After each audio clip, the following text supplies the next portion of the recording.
The point of reference here is Muhammadur Rasulullah. Muhammad is the messenger of Allah. Then وَالَّذِينَ مَأَهُ أَشُدَّاءُ عَلَى الْكُفَّارِ رُحَمَاءُ بَيْنَهُم. Those that are with him, they are merciful to one another. Believers are supposed to be merciful to one another. We should be merciful to one another. Indeed, in Islam, the way and manner we are merciful to others is in the same way Allah will be merciful to us. If you are merciful to your husband, to your sisters, to your children, to your associates, the level of your mercy to them, it is in the same way Allah Ta'ala will determine the level of his mercy to you. Because in Islam, man la yarham la yurham. In our religion, whoever is not merciful, then Allah Ta'ala will not be merciful to him. So this mercy is not only to those who admire you, not only to those who love you. In some situations in Islam, you are to be merciful even to your enemies. This is the teaching of Islam. You have to forgive them. Forgiveness is part of mercy. You have to ignore them. This ignoring them is part of your mercy. That is why wa ibadur rahman, the slaves of the most merciful. Allah Ta'ala is the most merciful. And he sent us the prophet of mercy, that is Prophet Muhammad.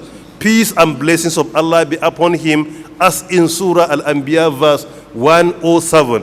And Allah Ta'ala, his mercy is for all, as in Surah Al-A'raf verse 156. And he urges believers to be merciful to one another, as in Surah Al-Fatih verse 29, or rather the last verse of that chapter.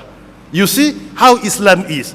And Allah Ta'ala makes it a condition that if we are merciful to one another, Allah will be merciful to us. So that is the beauty of Islam.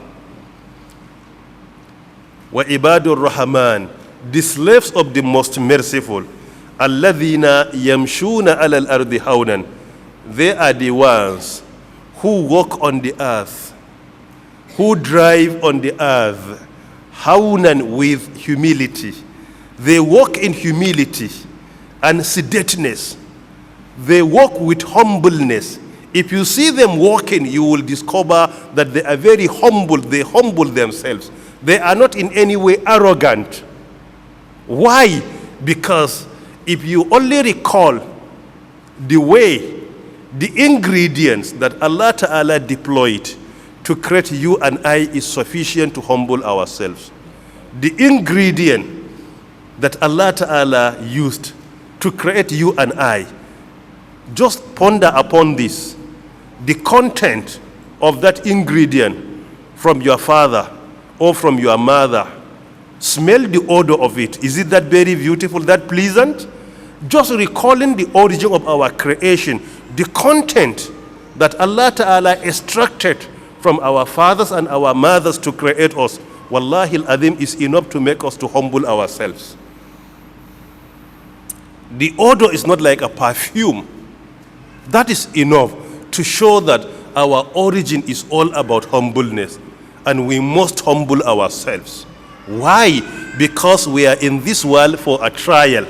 Our final destination is going to be in the hereafter, and the quality of our destination in the hereafter depends on our actions and inactions in this world.